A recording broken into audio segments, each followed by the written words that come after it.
Hey everyone, and welcome back to Ideanthro. Today, we're talking a little bit different. You know, one of the things about water-sensitive urban design is that if you want it to work, there are multiple different elements of it that you need to get right. And some of those are really easy to talk about and to show, which is often why we fall into this trap of doing a lot of technical videos about, you know, bioretentions and trees and the like, because it's really easy to get out and say, hey, that's that, point at things. Something that's a little bit harder to get into is some of the more, you know, interpersonal and professional skills that you need to make this stuff work. But thankfully an opportunity has come my way because Bhakti, am I getting your pronunciation right? Yes, absolutely right. Wonderful. Bhakti and I met via LinkedIn about a month or two ago, had a couple of good conversations on LinkedIn, and by chance you are up in Brisbane today, and so we've met up to have a chat. So before we get into this, and this is going to be a chat about how, look, when you're working in the local government, the public sector, how can you go about getting some of this water-sensitive urban design to happen? So I'm going to stop talking for a second. Would you like to introduce yourself and your background to this space? Sure. First of all, thank you. Thank you for inviting me because No worries. I've loved your videos, and I was secretly hoping that I will get to talk to you because I've got a lot to share, and because your videos, I think you're doing a great job. Thank you. I feel very fortunate that I did get this opportunity to be in Brisbane. It was very fortuitous. Yeah, It was. Emailed you like 2 weeks ago or something, and you're here. That's right. So just to introduce myself, my name is Bhakti Devi. My background is I'm trained as a civil engineer. I then went on to do Masters in Environmental Engineering back in India, both the degrees. I moved to Australia 22 years ago. Okay. And I started off, my career back in India started off as an academic. Okay. And then so when I came to Australia, I actually wanted to just get a feel for the water industry here rather than get back into academia.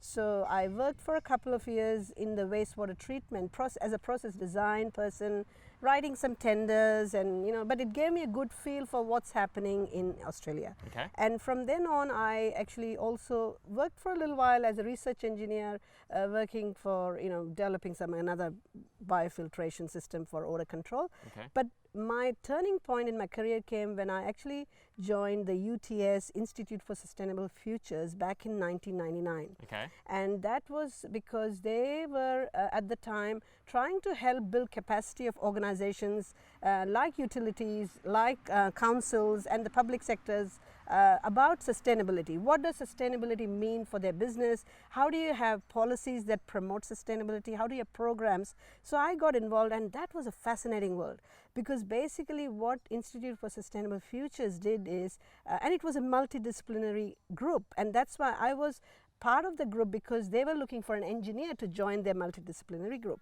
And until that point, I had only done design work. So it was all the technical stuff. Exactly. Yep. Except I didn't realize my skills of being analytical can actually be used to do these strategic changes. And the way they were doing it was basically they would, for example, I was involved in a program called the Demand Management Program, which they were doing at the time for Sydney Water, where they were helping make a business case to a water utility, saying that how could them investing in saving water for their customers could end up saving dollars for them. Okay. It's not intuitive, it's counterintuitive, but and all we were doing was evidence-based policies. In order to do an evidence-based policy and program, you have to be doing a lot of analysis. And I was the analyst on the job doing it, and at the same time I was learning a lot. And what I also learned and discovered about my own self is that I'm a big picture person. Okay. Like, I love the big picture strategic stuff, and then because of my training I can go detail, pick out the relevant stuff, and then bring it back into the high level. And and what really inspired me with the job there was the fact that by making the strategic policies and programs, you actually inform what the engineers should be doing on the ground. This fits so beautifully with where my thinking is at the moment, because when I look at water-sensitive urban design, particularly its application in Queensland, I'm like, look, we've had heaps of great case study sites that really smart, really smart technical people, and some of whom were also very big picture, got in the ground in the early days.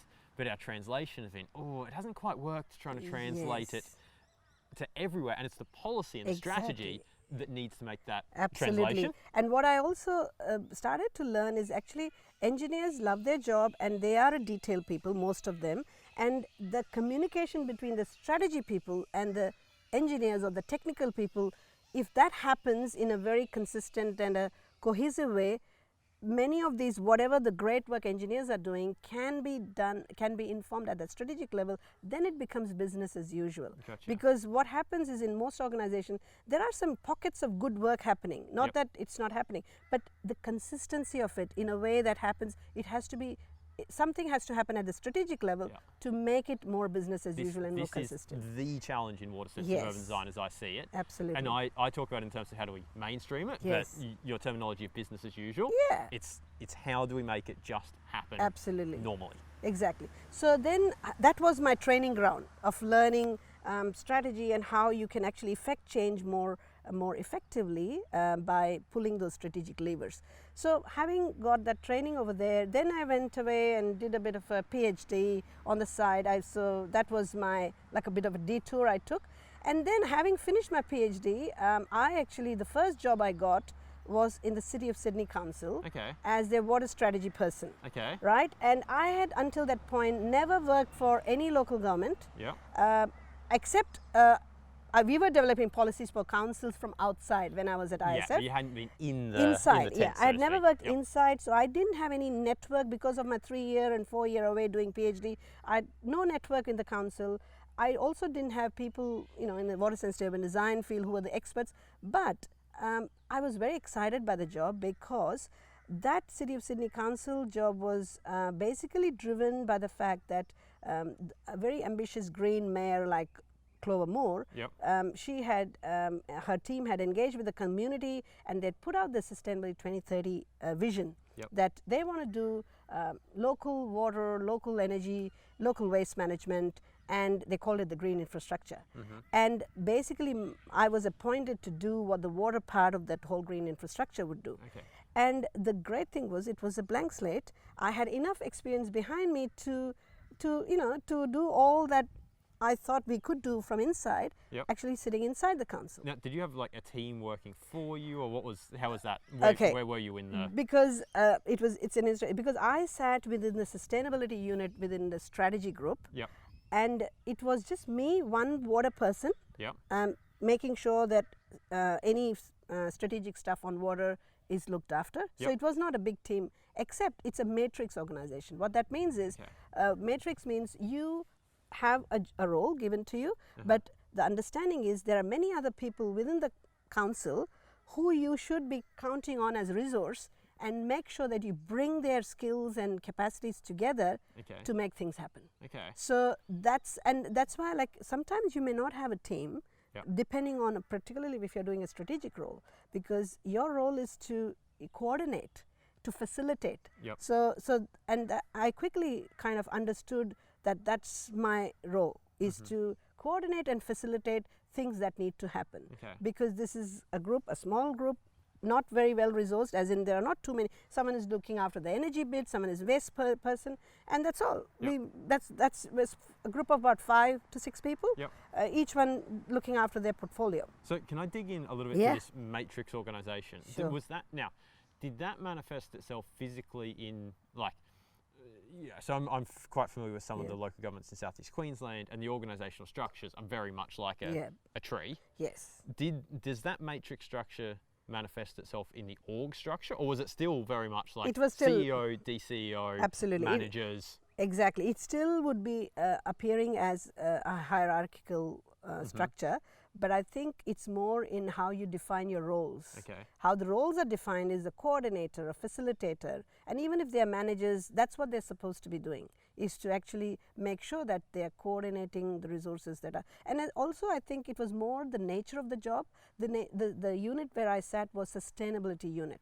And what that meant is the idea of the sustainability unit is to embed sustainability thinking across the organization. And the only way you could do it is that you need to be the facilitator, and everyone else you have to work with other groups to Okay. make that happen. Okay. So I think it was more the nature of the unit that made it a more like a matrix Okay. rather than the whole organization as such. Okay, and one last question on that, just so that Yes. someone who might be in local government now but watching this video can Yep. kind of place themselves relative to you. Where in the food chain? So I don't know the actual organisation, but Yep. how far? So Down the Sydney- chain. Yeah, how far down the chain were you? Can you talk us Okay. from the top? Yeah, There's a yeah. CEO. So we had the CEO, and the CEO. At that time, because there was few changes that happened during my 4-year tenure there, but at the time when I joined, my manager was reporting to a director who was reporting to CEO. So he was 2 levels down. Yeah. So he was you a were one. sustainable. Yeah, and I was then reporting to him. Yep. So it was So kind there of so CEO, director, and then manager, you. correct. Okay. So that was the level at which. Which is not that different to where a lot of maybe a little different in the the behemoth that is Brisbane City Council, but in most other local governments in Australia, Yep. a lot of staff aren't that far off that level, because often it will I go think so. CEO, DCEO, manager, maybe a team leader, That's right. and then lots and lots of program officers. Absolutely. So sweet. Yep.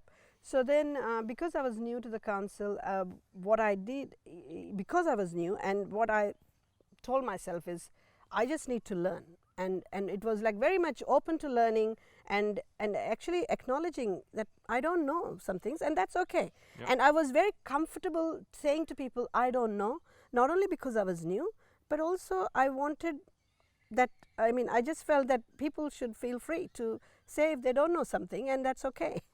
Is that something that you've picked up over your career? Like, if that had been 20 years ago in your career, do you reckon you would have felt as comfortable? I at that time, even though I was what 2009, how many 8 years ago. So yeah, probably it was a bit of the the variety of roles I had done, but also because a genuine thing that I was kind of entering a very new area where I just wanted to be open about. Okay. That's when you learn that you just share, and in fact over time I've become more and more very convincing about the fact that you don't need to know everything.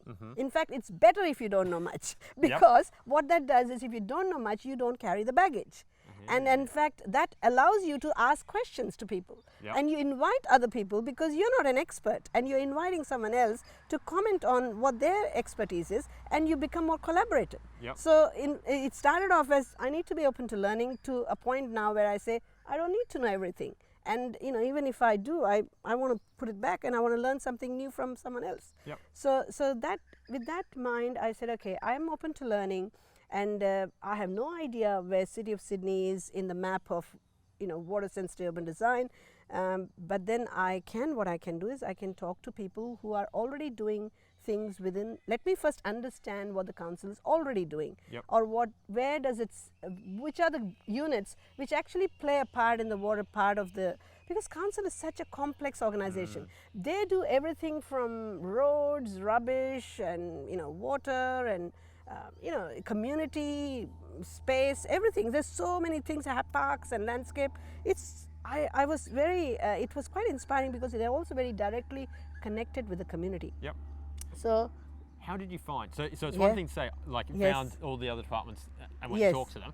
How did you actually find them? Fine. Okay. So what? Of course, the good thing is my manager. I could ask him to say, look, if I wanted to speak to someone in the stormwater, who could I speak? Secondly, the organizations nowadays have an org structure which you can go to the phone book and look at who is who, and then start just sending an email, contacting them. And I remember one of my colleagues down few months later, she had joined new, and she was having some problem. I said, oh, I think you should just call someone from that. She said, I don't know that person, how can I call? So people, I realized at the time, people quite, not that easy to, but then again, if you want to, in today's world, as I said, you have to be able to just pick up a phone and talk to someone, or write an email, make the connection, catch them up over coffee, start talking. Yeah, and my experience has been, because I've had a fairly similar approach, at least in the narrow maintenance world that I've been involved in. My approach has been very much the same. Always try and go and talk to people up front. And I felt that occasionally, sometimes people are a bit like, oh, why are you talking to me? But so long as you then provide a little bit of context, True, people then are absolutely. immediately like, sweet, I'm in. Exactly. Like, I'll talk. I agree. I'll talk forever. And So, in fact, that's true, because my first line was, I'm new to the job, and Yep. so that was very good, actually. You're right, because it does, people want to know why, and unless you give them a context, it's not going to be, well, they're make confused. for It's the- hard. yeah. It's hard. It's And hard. they need like, to know why you want yeah, to talk to them. if someone came up to me tomorrow and like, oh, I Yeah. want to talk to you about whatever it was. I mean, worsted, I'd be like, yeah, I know why you're talking to me about worsted, but whatever.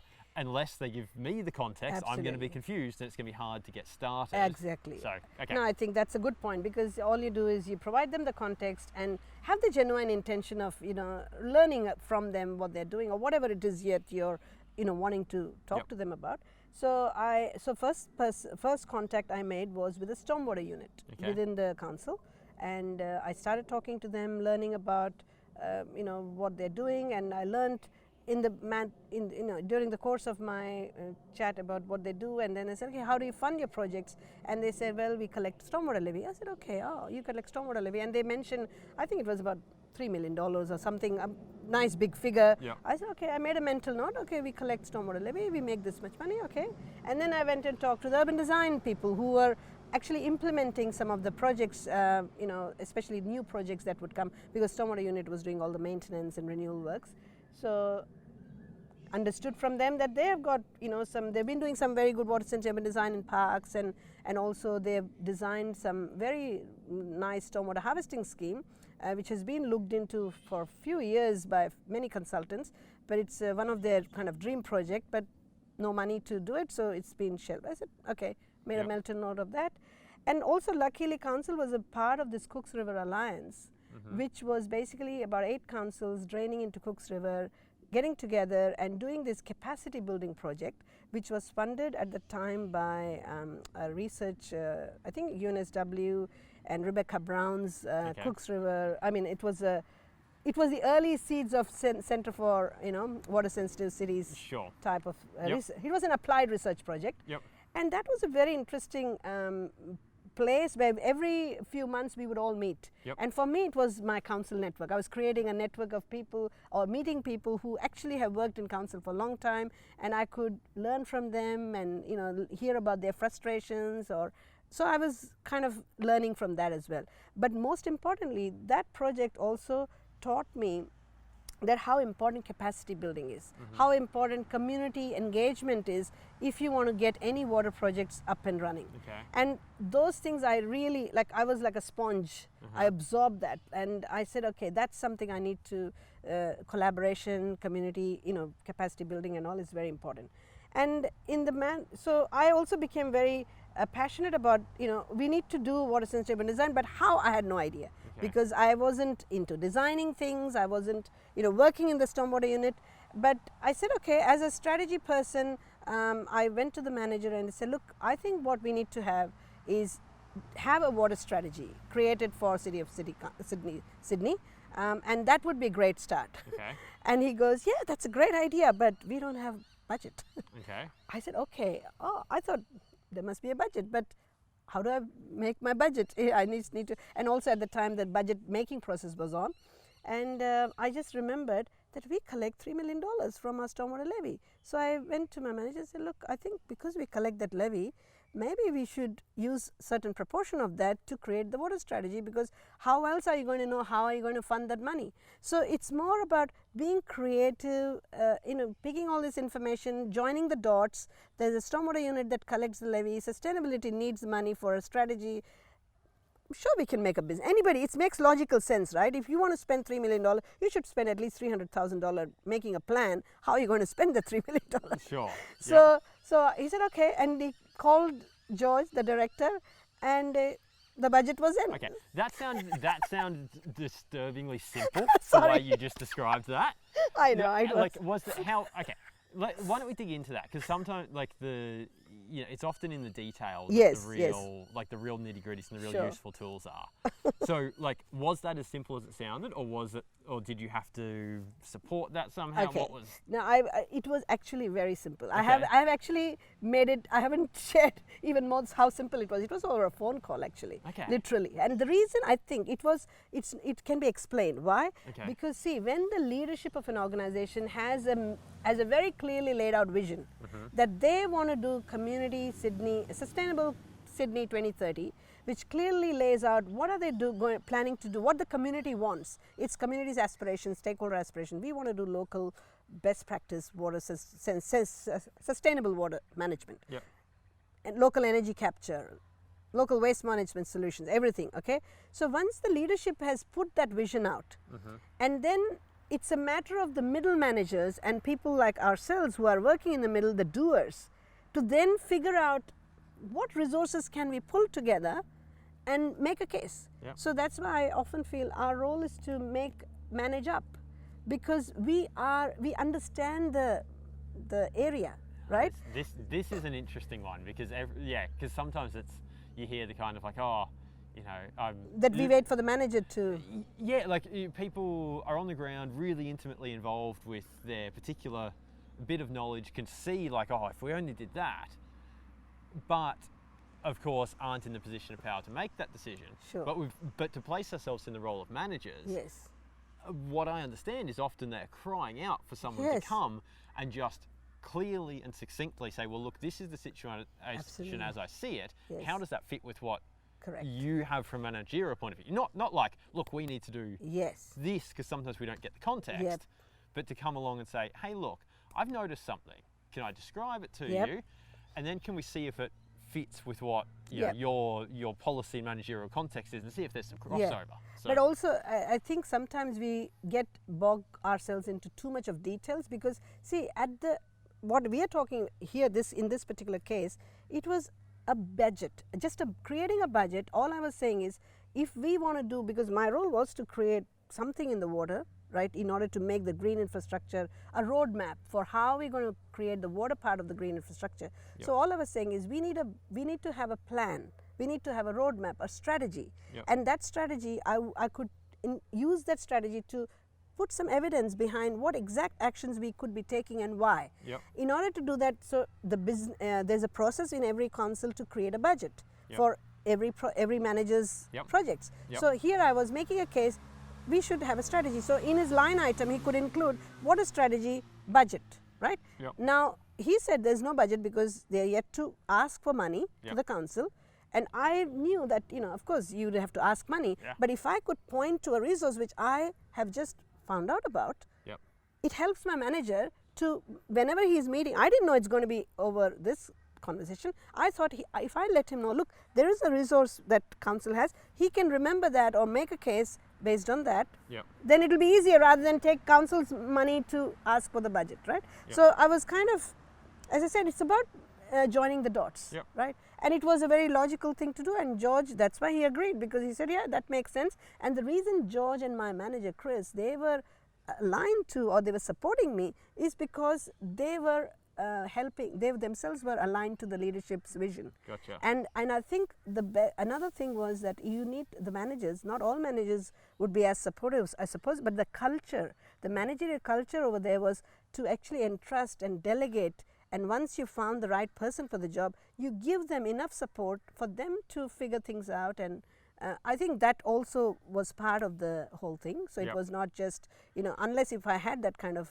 support. How would you have approached it if you hadn't had that support? It's an interesting question, because whenever I would talk to the other council colleagues, I could see in some of the councils, the culture was different. Yeah, Or because I can imagine there are people watching this who are Yes. going, yeah, that's all well and good, Yes. but it's not me. I would say, because I have reflected on this, and I feel that I will only work for organizations, if you are working in an organization where the leadership has no vision or hasn't got very clearly that type of, basically they should at least have the right talk, Okay. because even if they're not walking the talk, we can help them walk the talk.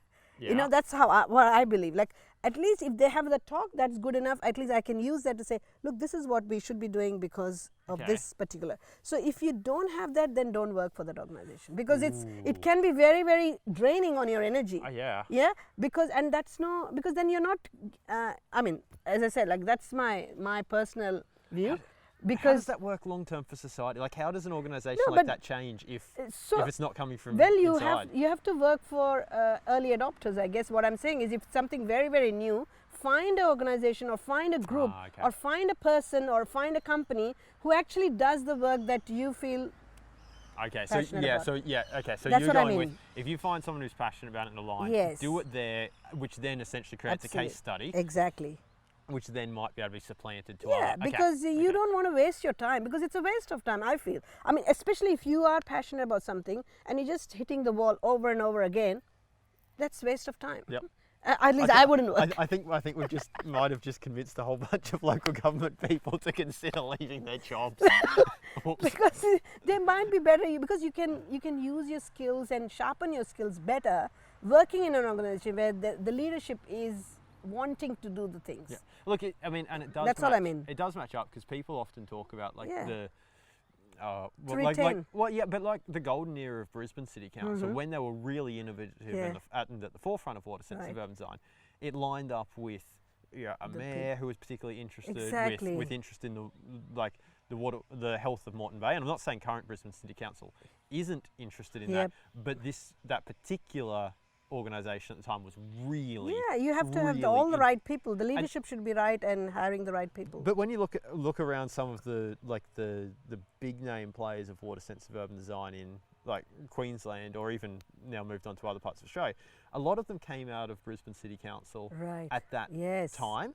So you think of people like Tony Webber, Yep. Andre Taylor, True.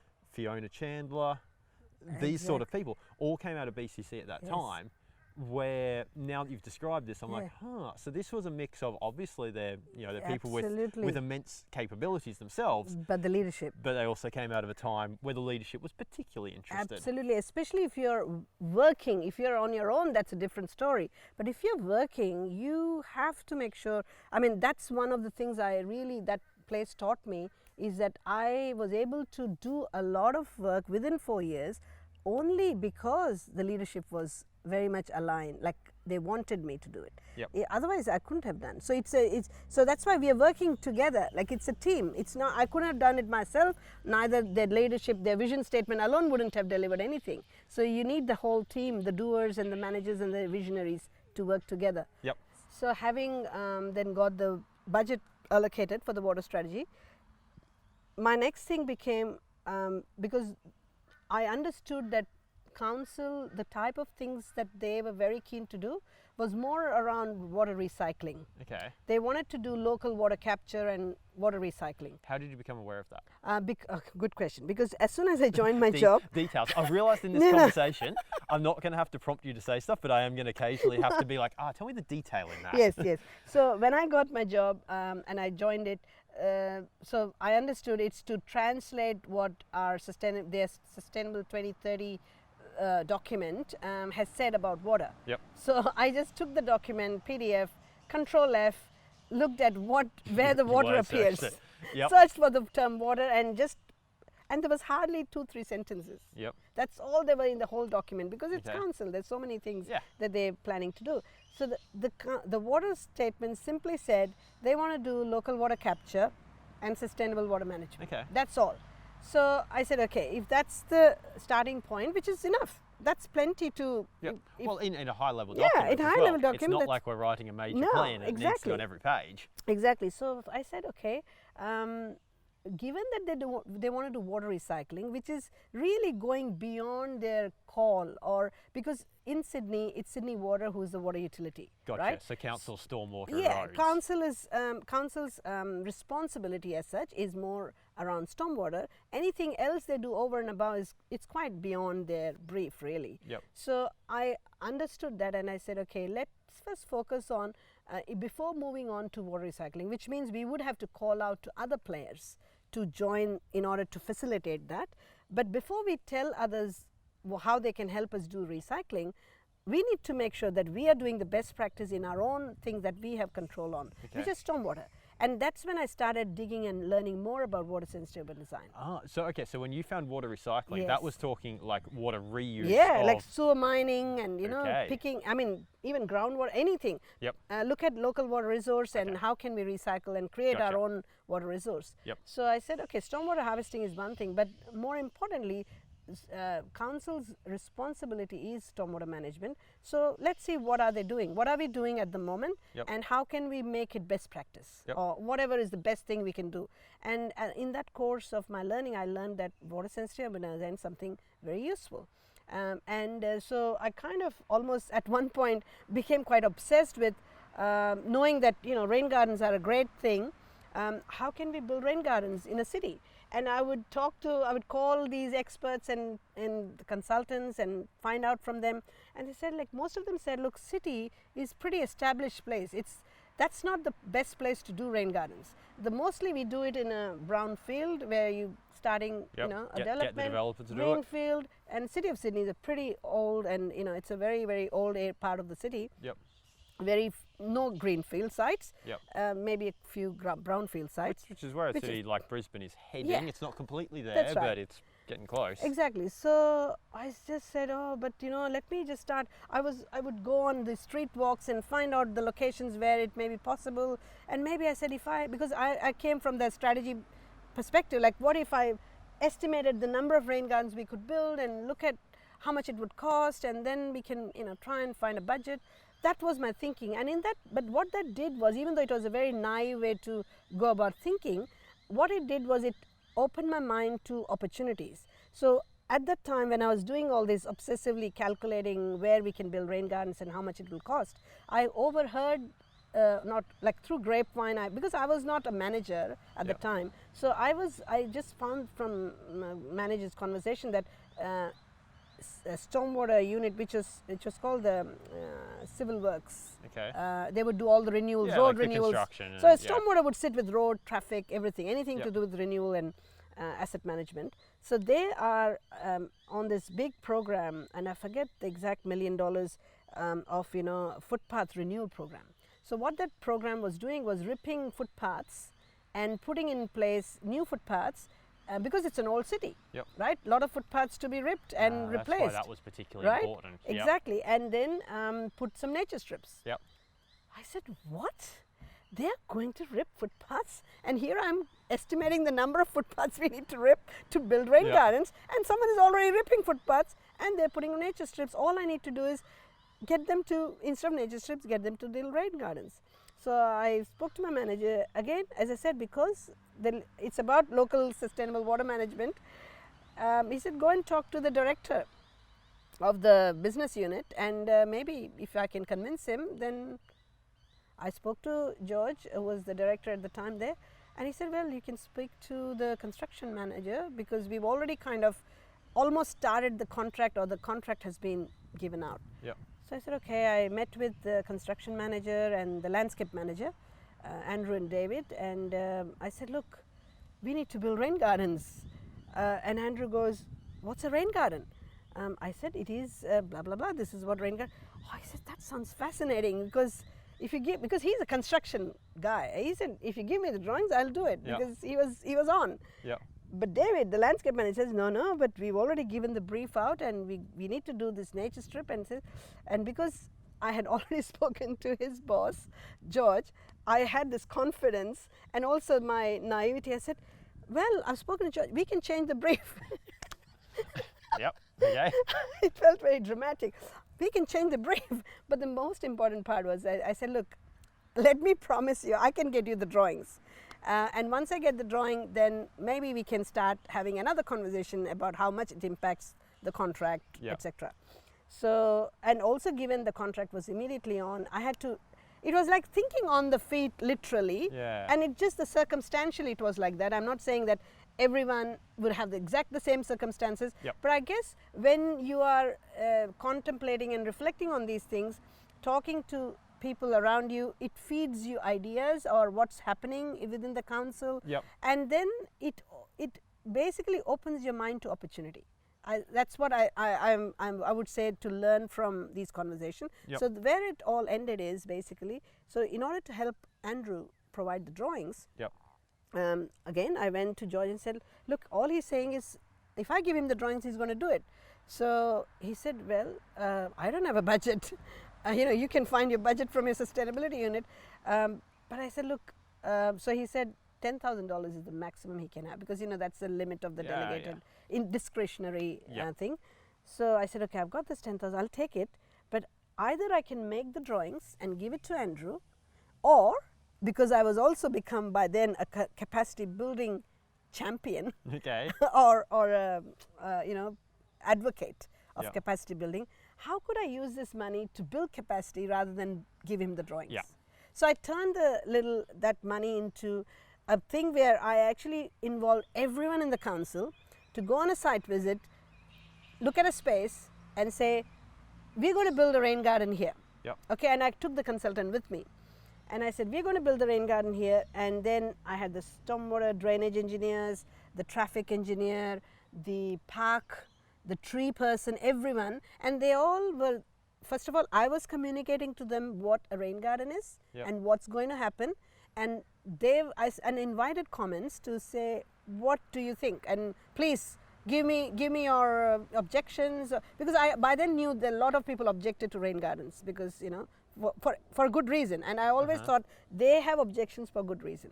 So every one of them was commenting what would go wrong. Can we just touch on something you just said, that which is you just said everyone had objections for a good reason, which I believe is really, really, really important. Yes. So I just wanted to highlight that. Yeah, so no, that's keep good. going. And because of that, because that's why I had planned this, that I wanted everyone to give their objections, and my consultant, I said, please note down all the objections they're doing, because what they're going to give us is the considerations for our design. Yep. So we will take those design considerations and we'll design those objections out wherever possible. Yep. So that was the plan. So and at the same time they were learning what is a rain garden exactly, right? Yep. So it was a two-way thing. So they all had the objections, so we took them down, and then I organized 2 workshops. So in the workshop, again, they all were invited, and we were, because they were all, most of them were like civil engineers, because they work in the renewal, the civil work space, and there were parks and landscapes. So all of them were there, and so we were giving, Tony Weber actually was invited. Oh, yeah. Tony Weber facilitated that session with Reed Butler. Yep. And we said, we're going to basically give you a bit of a workshop on how to design a rain garden, because it's not rocket science. We can, and they're all civil engineers. They understand hydraulics, and they understand flows and channel flows. Yeah, so in that circumstance, if someone who's in that line of work doesn't understand how to design a rain garden, it's not because they can't. Yeah, it's most often because it just hasn't been in the policy and strategy and the everyday work to have a reason to learn. That's right. And if there is a reason to learn, then why not? I'll learn so easily. Exactly, and also it's just a little slight tweak into the normal way of looking at stormwater flow, etc. Yep. So then, so we got them to understand how to design, and we used a couple of sites to say, okay, how will we design it? Yep. So basically, they were learning how to design it, and then we did give them some typical drawings that could be used in some of the situations we had in City of Sydney. Yep. And so they got the drawings, but more than the drawings, they actually got how to build one. And what happened next, I wasn't prepared for. Okay. What happened next was, I said, okay, now, they will slowly start building because now Andrew still has to work out the budget, etc. So then, we worked out that how much more it would cost, marginally more than their budget. And then they figured out that the drainage budget could be used for some of that, and everything was okay. But what I wasn't prepared for is that I went about my business, now working on my water strategy and other things, and I just started getting these news that they've started building rain gardens. And quite a few rain gardens had been built in the next 6 months. Yep. And that was like, what? We have started building rain gardens? Oh my God, this is like, and because it was a program that was going to be delivered in 12 months or something, so they were doing everything very quickly. Yeah, it's not like they were planning miles out. And then I said, wow. Because I was also, this whole community thing was in my mind, that we need to inform the community. We haven't consulted, fair enough, because it's something we have quickly built into our renewal works, but we need to inform them what they're building is something quite interesting, because they may pass by it and think it's just another nature strip, right? But I wanted them to know that it is actually, and so I quickly got together with the marketing team, and I said, what's the cheapest little placard type thing we could make which they can be planted on the rain garden. So we made this beautiful little on that cork flute material, which is not very expensive. Yep. And we put there, like depending on the catchment, this garden is treating, cleaning the stormwater going into the harbour or going to the Kicks River. And I made a lot of copies and I sent it to the engineers and I said, whenever you make one, just plant this so that people passing by at least, and they felt so proud about, you know. That was more than, and that was more than saying, can you please put signage on it? You literally gave them the signage. The signage, because they're just building, I just need to help them out. And again, what happened next was, community started writing to the councillors about these nice rain gardens, that congratulating them. And then I get my manager says, oh, we're getting all these letters and councillors want a rain garden policy to be made for the council, because they think this is something very good. Whatever we are doing seems to be working very well, and we should have a rain garden policy, which I thought was very cute that they called it a rain garden policy. But basically then we were able to turn a policy that any renewal works that you do, you must look at the opportunity of integrating a water-sensitive urban design. And as a city, as an old city, they were doing a lot of renewals. And so, and by then they had built like 50, 60 rain gardens, right? And I said, this is great. This team who is doing this work has to be recognized. So I immediately applied for the Stormwater Industry Association award for the work that they've done. So I called it turning a challenge into an opportunity, because everyone says city is the hardest place to build rain gardens, and these guys showed how actually it's an opportunity, because city also being the old place, there's also a lot of renewals. And in fact, that's a lesson I took with me even to Sydney Water, that renewals and replacements are the best opportunity to embed something new. They are the council equivalent of asking a new developer to build a rain garden. So we ask new developers because they're already there and already ripping stuff up. Exactly. Well, the council renewals program is the council equivalent to that. And actually, I'm glad you brought it up, because one of the things I would constantly hear council say is we lead by like lead by example. Lead by example. So lead by example was in my mind. Like if we are doing our stuff right, then we can, because that was on my next list to do, to get the DCP to, the developers to put in the right stuff. Which is the opposite direction to, and there are reasons for this, but it's the opposite direction to our South East Queensland councils have gone about this, because, in the early days, Brisbane and Gold Coast and a couple of others were building some of their own assets. Then come South East Queensland Regional Plan around 2006. And this was during the housing boom pre-GFC. It was identified just how much South East Queensland was going to grow and just how big of an issue that was for water quality. So treatment objectives made it into the regional plan. And that makes logical sense, logical reason to do that. But it does mean that it's gone the opposite way, where councils by and large haven't led by example. What they've done is they've received what developers have given them. Especially if you have that much amount of development happening, like Blacktown, the way they are facilitating, they're helping the developer, because it's not just for the developers, or it's a partnership. So you have to be providing all the resources and helps that they can do to make sure that happens. So it has to be done together rather than, that lead by example was guiding my thing that said, okay, let's first do the stormwater right, and then we will have the license and more credibility to get the developers to do the right thing. So that was so it became like a big water sensitive design program, which kind of, now every time I meet some of the stormwater, they give me the tally, which rain garden they're building. So it's so it became almost like city of rain gardens. We designed tours for people, for the community, for any visitors. We would take them on a tour, and it was great, because at that time Melbourne was doing this 10,000 rain garden program, which was more a household. So this was a slightly different way of trying to, how can council themselves can actually build it into their renewal program. And that's that really worked, because the timing was right and the capacity building. So that just grew my confidence in the whole capacity building thing, that I just needed to do those 2-3 sessions, $10,000, but then how much inspiration it gave the engineers, and they already they had it in them, and they got the license to do it. And that's what I meant by that strategic effecting change at the strategy level, that you need to help the engineers to make that embed, and then everyone gets to do it. Yep. That's the idea. And then of course I went on to do the decentralized water master plan, which was more about mapping out all the opportunities in the city for the water sensitive design by developers, by us, and recycle water, which others can do, which we can do. So that went. And the third thing was the stormwater harvesting scheme that I talked about, the urban design people had done. Again, because I had made a mental note, I found the federal funding grant announcement was made, but about giving, Yep. and just put in an application because there was a very well designed project. I just connected another stormwater harvesting project which we did as part of the Cooks River, and it was part of the bigger catchment.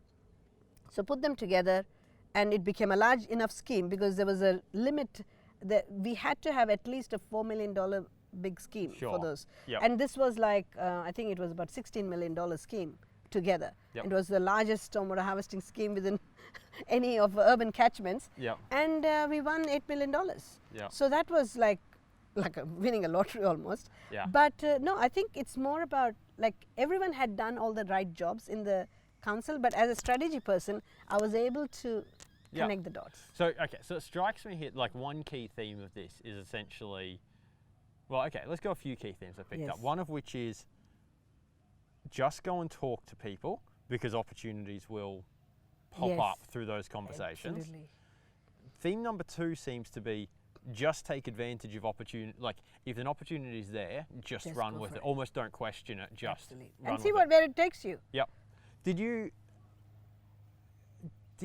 so I gather that early on you didn't have a grand strategy around this. Like, did you have a, did you end up developing like a plan for yourself, or were you really no, just so my guided only by? no, that's true. I mean, of course, my as part of my job, I was going to develop a strategy. Yep. And my main thing was that that I bring whatever I had learned to date to inform what I'm doing, and so I was also at the same time informing my manager, and my manager would take me to these meetings, to councillors, and give them a very broad framework. How are we thinking about water? Because it's not like randomly working on, although it looks random, these incidents, but there was a framework behind it. Okay. So I actually put that framework even before the strategy was there.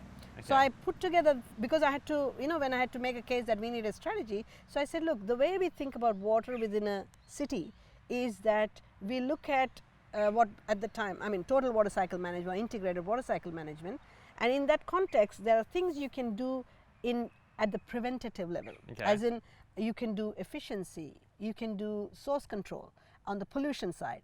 On the quantity side, you can do water efficiency, and then you figure out, okay, what parts is that as council we can do, and what are the things we can get our community, our residents and the stakeholders to do. So, and the second part of the framework is about, okay, what can we capture in terms of recycling, etc.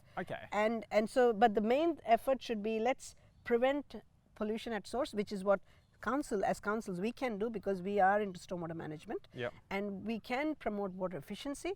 And then we will look at, because I was very much about, because they were so focused on water recycling, I wanted them to understand, you just don't go and do water recycling, because that should come, there's few other things you should be doing upfront.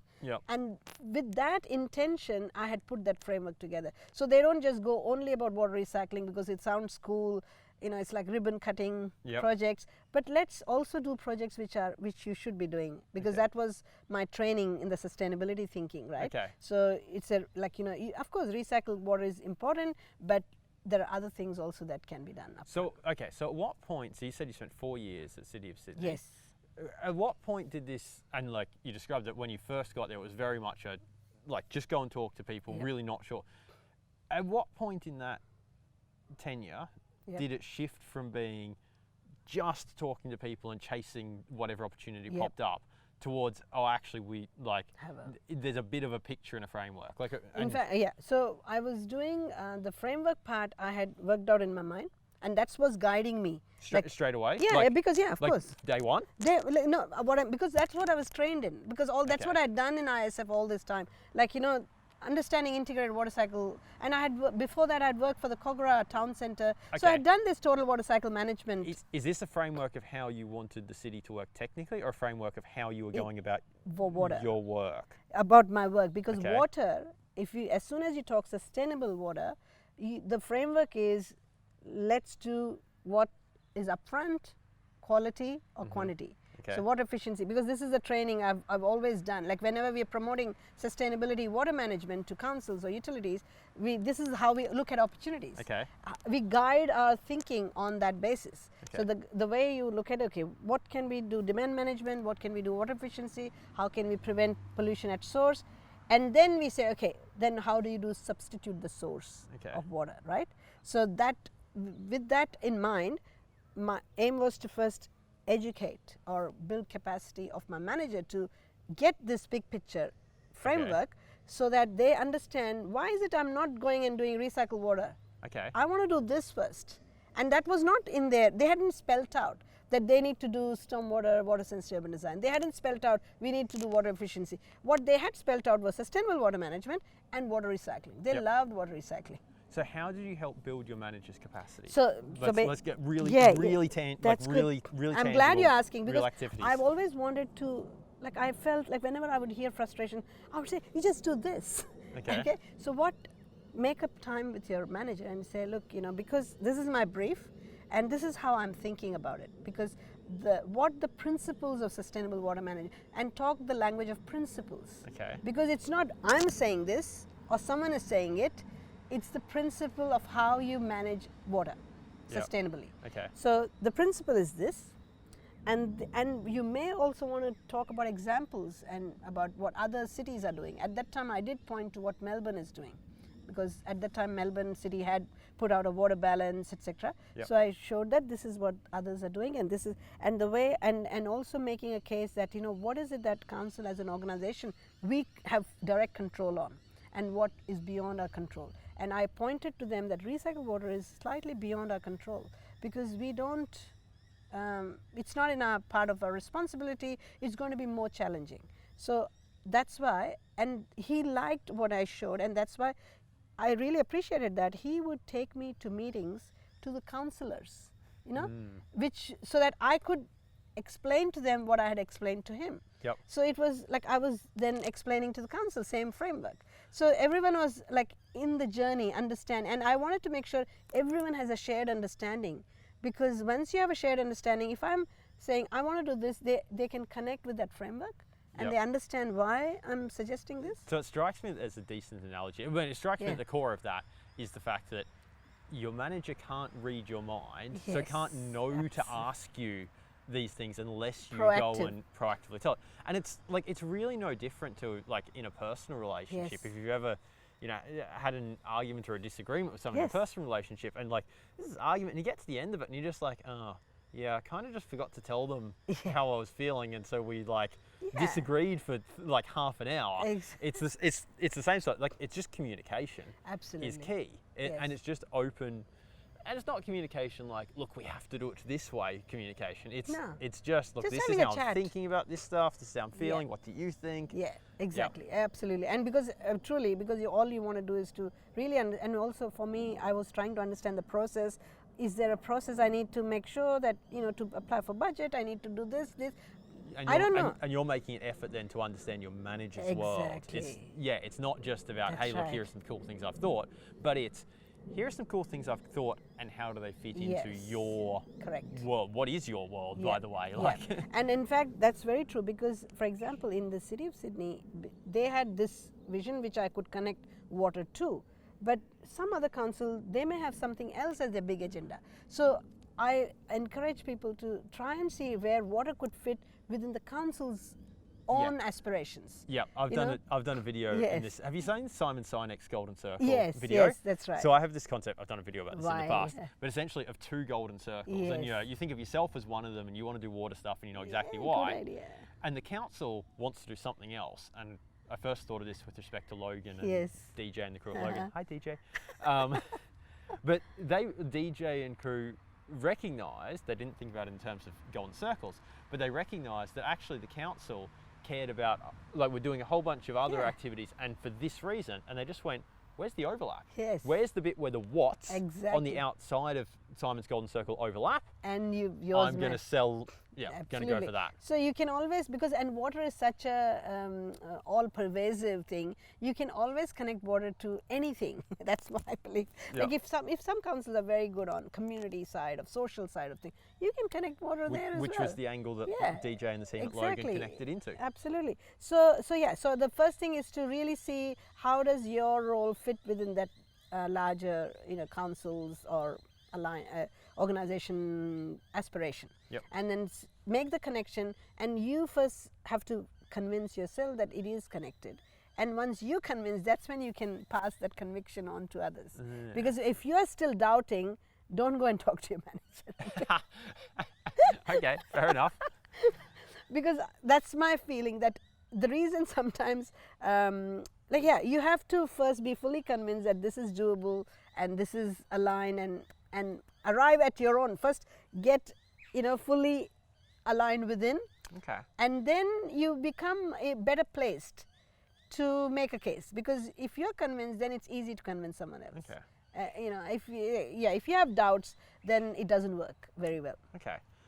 So, I had something a second ago and it's run straight out of my mind. Basically, and what I was also go going to for a say, the doubts, and of course, like as I said, I also had to learn a lot in this space of water sensitive medicine. So the doubts often come when you lack some knowledge or information, and that's why you need to then talk to all types of people from different perspectives. Yep. So I would go and make time with consultants who at the time were very much active in the space. I would go and talk to researchers like Tony and other people, just to get a feel for coming from different angles and reading people what other councils have done. I would even call some Which of is the secretly what I'm doing now, talking to you, right? Exactly. So Melbourne Council. Yep. I used to often call people from Melbourne Council to really ask them, can you send me this paper, can you send me this report, so that I would constantly be trying and learning about what others have done, and that would build my confidence that I'm not asking something very out of this world. It is,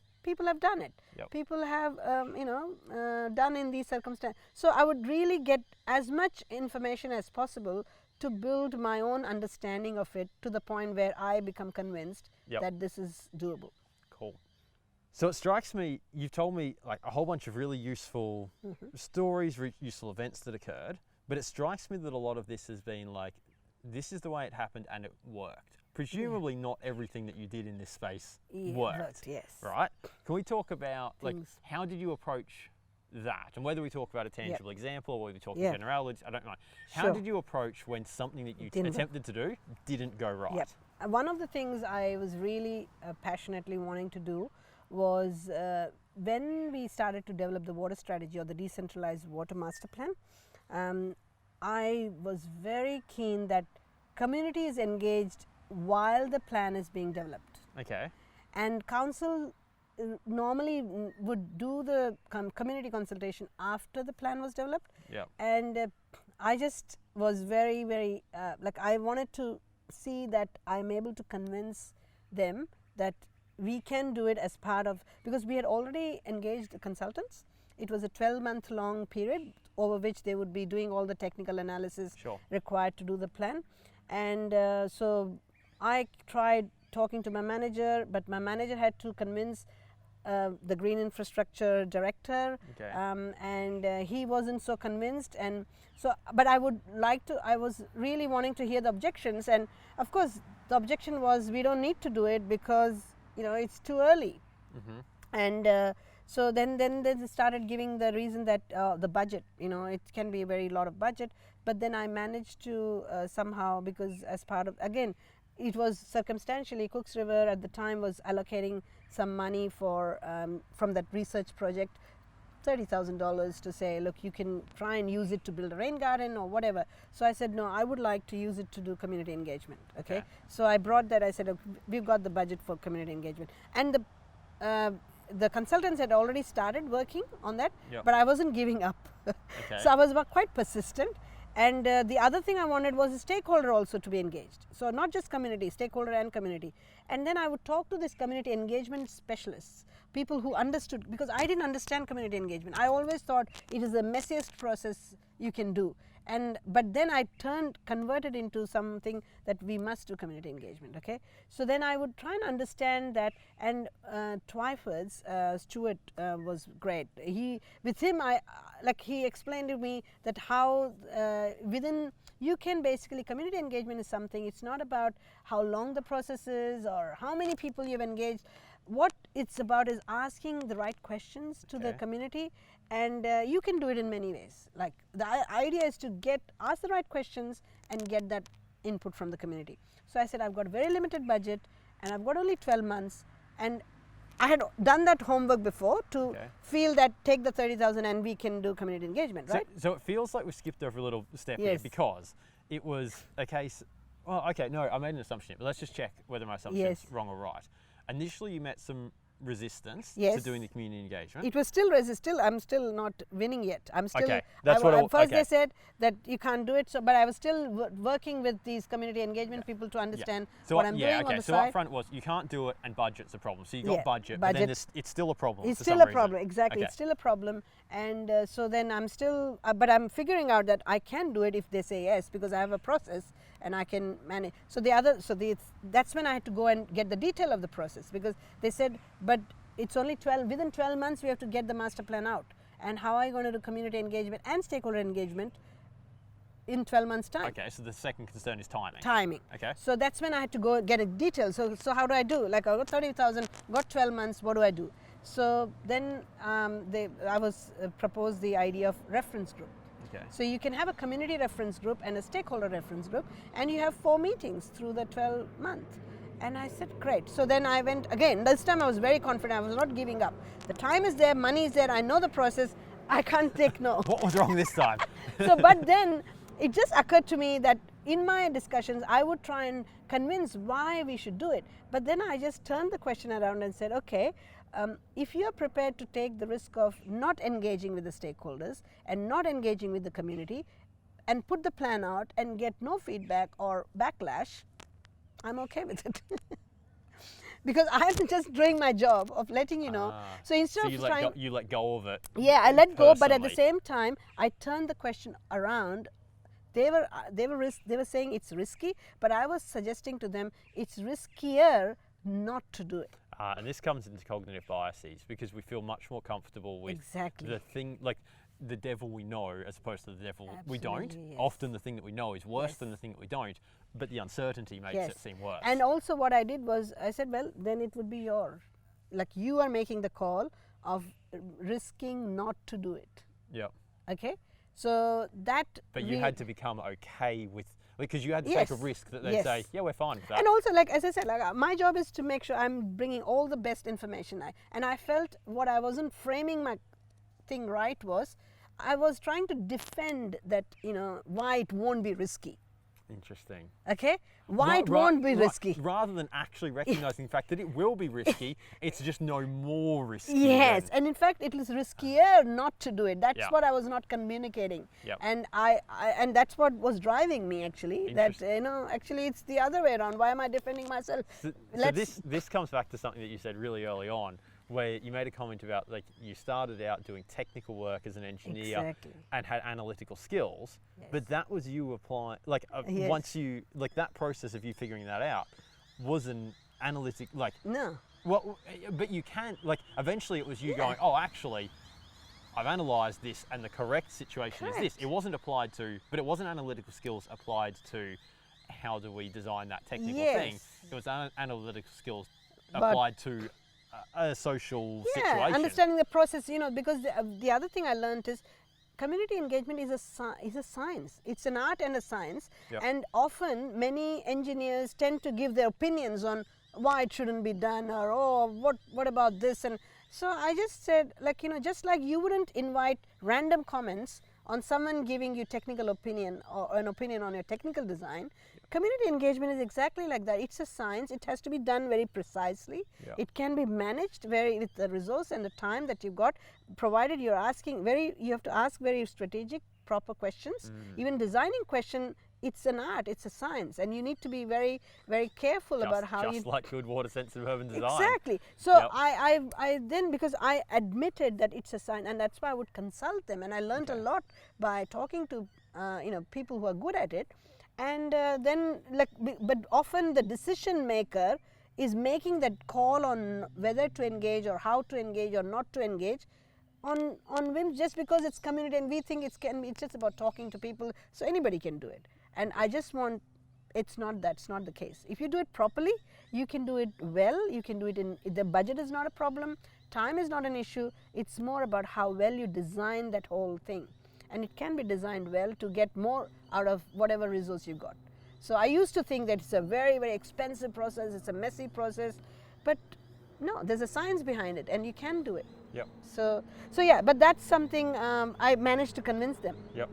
And what that did was, because particularly the community was very happy, because we actually randomly invited people to be part of the panel. Yep. And they participated, and the consultants were thrilled because they were getting to share every 3 months the results and get that feedback, and Yep. and it's great for them. And the stakeholder, particularly Department of Planning, Sydney Water, Department of Health, EPA, all these people, and the local neighbouring councils, we had them in the reference group. And basically, even before the master plan was out, they were learning how city is thinking so new in a very innovative way. Yep. And Sydney Water particularly, they were like, wow, we thought we couldn't do recycled water in the city because we thought the building owners will never put a third pipe, right?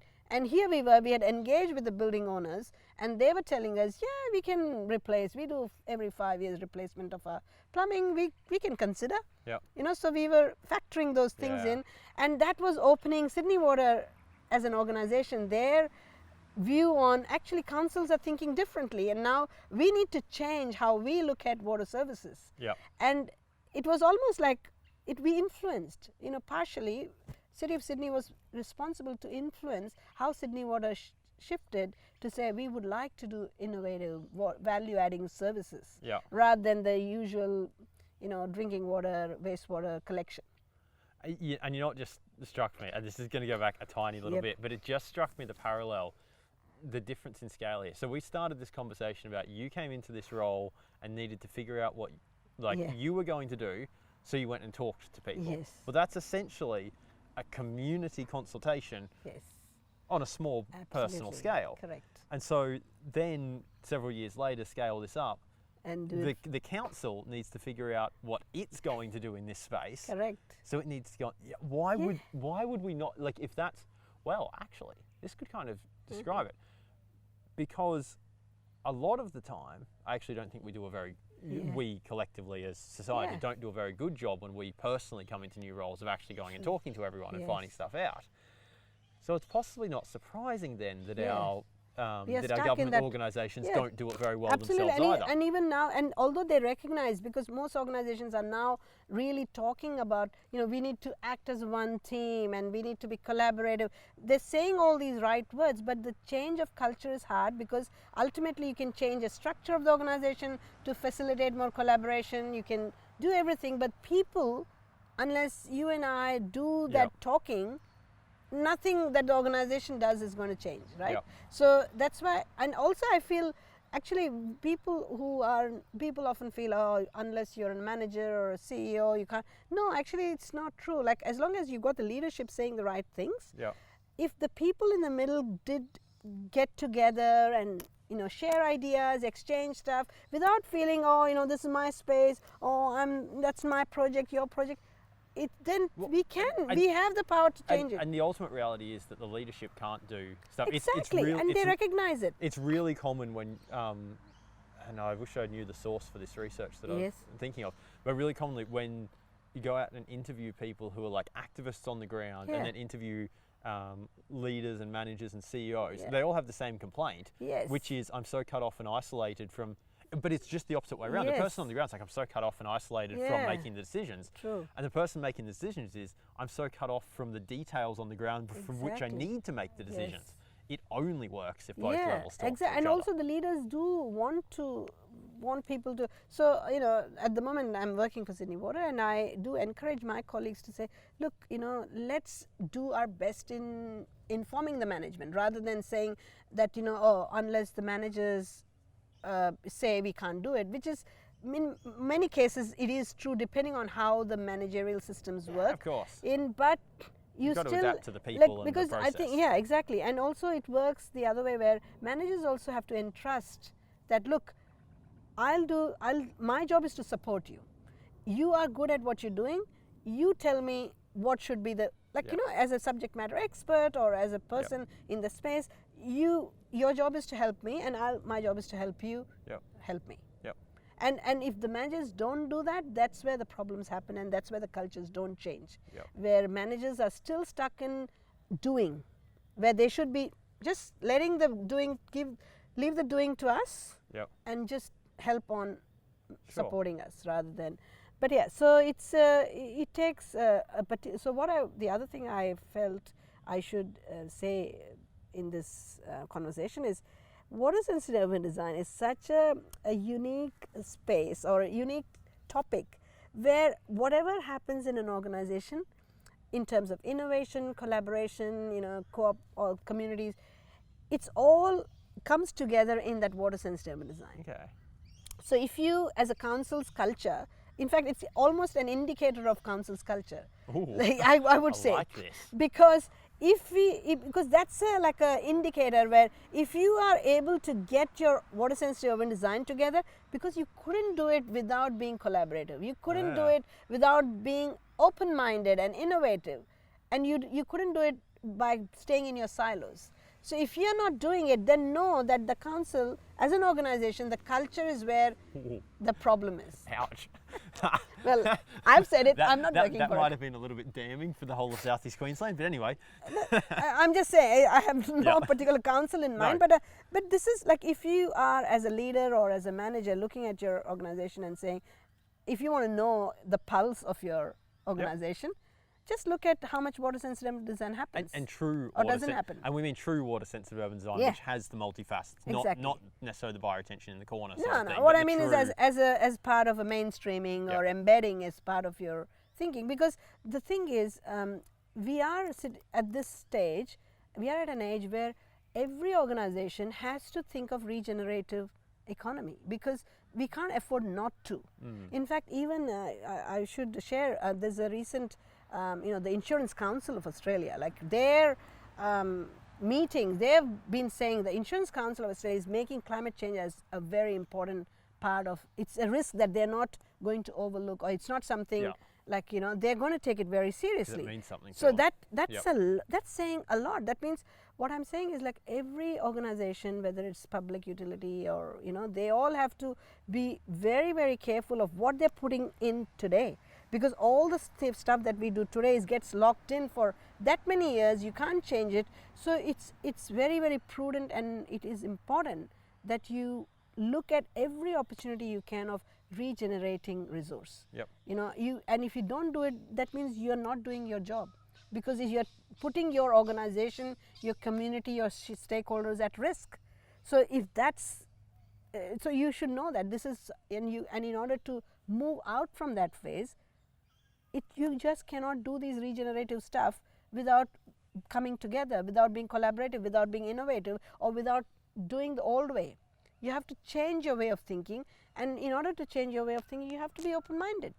And it's just that this is something becoming more and more necessary. It's not something just because you need to be at the front of your pack. No, it just needs to be surviving. Just to survive, you have to do this. And there's no other way. And sharing your learnings with people, and and learning from others, it's a two-way thing. I like it. This feels like a good spot from which to start to wrap this up. Are there any, I mean, we've talked about a lot, and so far you're winning the longest Ideanthro episode ever. No, it's good. I'm quite happy to do really long form stuff, because I think sometimes you need people have the switch, they can turn it off if they want. Yeah, you've got the choice, right? See you later. No.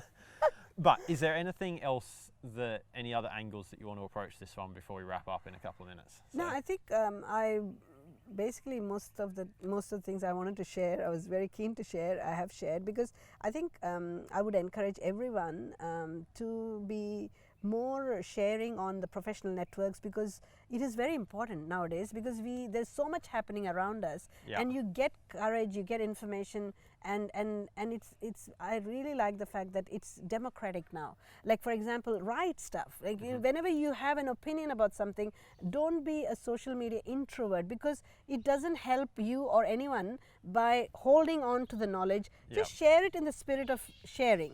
It's not about, you know, trying to show off or anything. It's just about sharing. And I'm very, very keen that, you know, like, I personally like to always put my opinion and share in the form of article or writing comments. It's very important, because that's where you are actually creating a movement of community of practitioners around. And you don't need now, the good thing is, in today's world, as long as you understand a topic and you have enough interest, curiosity, you can share what you learned, or you can ask questions, and you don't need to be a professor or a very high level executive to be sharing stuff. No, right? and it's something that I've found from this. So sometimes people come up to me. I had a conversation earlier this week where someone said to me, "Hey Jack, it's really brave what you're doing this, because you're willing to put yourself out and say the things that you're uncertain about." Excellent. Now, I actually don't think it's brave, but I understand where the comment comes from, because when we're not doing it, it seems like it's this uncertain thing. We know the not sharing option, and it's certain and secure. The going and sharing stuff that you're uncertain about is in itself uncertain. And that's what we all have to get comfortable with, is the uncertainty part, because we want to be and be a bit vulnerable. But the thing is, the number of people who have come up to me and said exactly, "I appreciate the fact that you're sharing stuff that you're uncertain about," in itself defeats that. So long as, like, if we talk about something that we're uncertain about, and talk about it in definitive terms, people will see through it and call us on. Exactly, as long as we are. But if we recognise the uncertainty, and we people acknowledge respect it. Exactly, and we acknowledging, and also we are sharing what we know, and we acknowledge what we don't know. It's pretty okay, like, you know, and the transparency, and that the whole there is a positive side to the social media, especially the professional side. I feel, you know, sharing is always good. So if you feel a little bit uncertain, I would like to tell your audience that, you know, don't be just like, it's like having a conversation, and it's about you know, it's about what you call continuing and keep that conversation going. You need to have these discussions more and more in the and you learn more. That's all. I've learned heaps by just being out and open about my sharing. Well, realistically, the sharing is just another conversation, like the various types we've talked about, whether it's you having conversations early on when you joined City of Sydney, or whether it's the community consultation conversation or anything else. They're just conversations. That's a good spot to wrap this up. Okay, thank you, Jack. Yeah, Bhakti, thank you very much for taking the time to have a chat, come chat with us. I hope that you have enjoyed watching this. I'm wondering when I will break this record for longest video.